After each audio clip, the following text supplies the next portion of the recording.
Монгол улсад орчин цагийн мэдээлэл харилцаа холбооны салбар үүсч өгцсөний 105 жилийн ой мэндийг энэ салбарын түүхийг хичээлсэн бүтээн байгуулалтыг хийсэн нийт ахмадууд одоо ажиллаж байгаа инженер техникийн ажилтнууд та бүхэнд чин сэтгэлээсээ өргөн дэвшүүлж байна.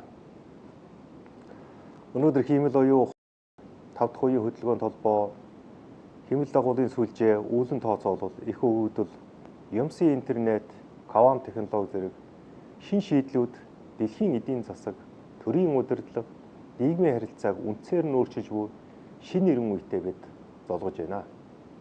Энэ бол зөвхөн технологийн хувьсгал биш, энэ бол улс орны хөгжлийн завгар, эдийн засгийн бүтэц, төрийн үйлчилгээний арга барил, иргэдийн амьдралын хэм маягийг бүхэлд нь шинжилэн тодорхойлж буй хөгжлийн шинэ парадигм буюу шилжилт юм а.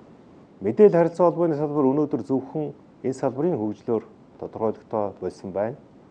Монгол улсын эдийн засгийн өсөлт, үндэсний аюулгүй байдал, төрийн үйлчилгээний хүртээмж, бизнесийн өрсөлдөх чадвар, инновацийн хөгжлийг дэмжих стратегийн үндсэн суурь дэд үтц болж хөгжиж байна.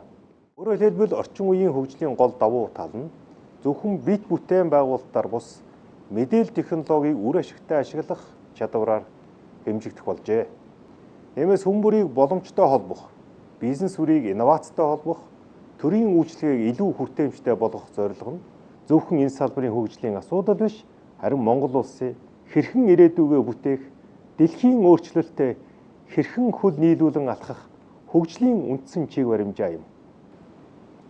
Бид инновацийг дэмжих, шинэ технологийн нэвтрүүлтийг хурдасгах, хөрөнгө оруулалтын таатай орчныг бүрдүүлэх, хэрэглэгчийн итгэлцэл, мэдээллийн аюулгүй байдлыг хамгаалах, технологийн эрсдлийг урьдчилан тооцох, өгөгдөл суурилсан ухаалаг бодлого хэрэгжүүлэх, шин чигүүргийг хэрэгжүүлэх шаардлагатай болж ирж байна. Тухайлбал 5G сүлжээ, хиймэл оюун ухаанд суурилсан үйлчилгээ, үүлэн тооцоолол, их хөгжлийн хэрэглээ зэрэг нь шин технологид зөвхөн техникийн асуудал биш болж эдийн засаг, нийгэм, хэрэглэгчийн эрх ашигтай шууд холбогдож байна.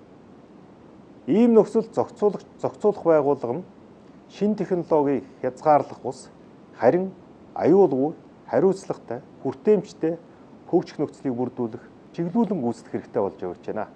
Бид зөвхөн дүрм мэрэгжүүлдэг байгууллага биш, бид зах зээлийн оролцогчдын итгэлцлийг бий болгодог, инновацийн хөгжлийг дэмждэг, хөрөнгө оруулалтыг урамшуулдаг, шударга өрсөлдөөнийг баталгаажуулдаг, хэрэглэгчийн эрх ашигыг хамгаалдаг, технологийн хөгжлийг улс орны урт хугацааны хөгжлийн зорилготой уялдуулан чиглүүлдэг, дараа үеийн зохицуулах байгууллага болох зорилтыг өмнөө тавин ажиллаж байна.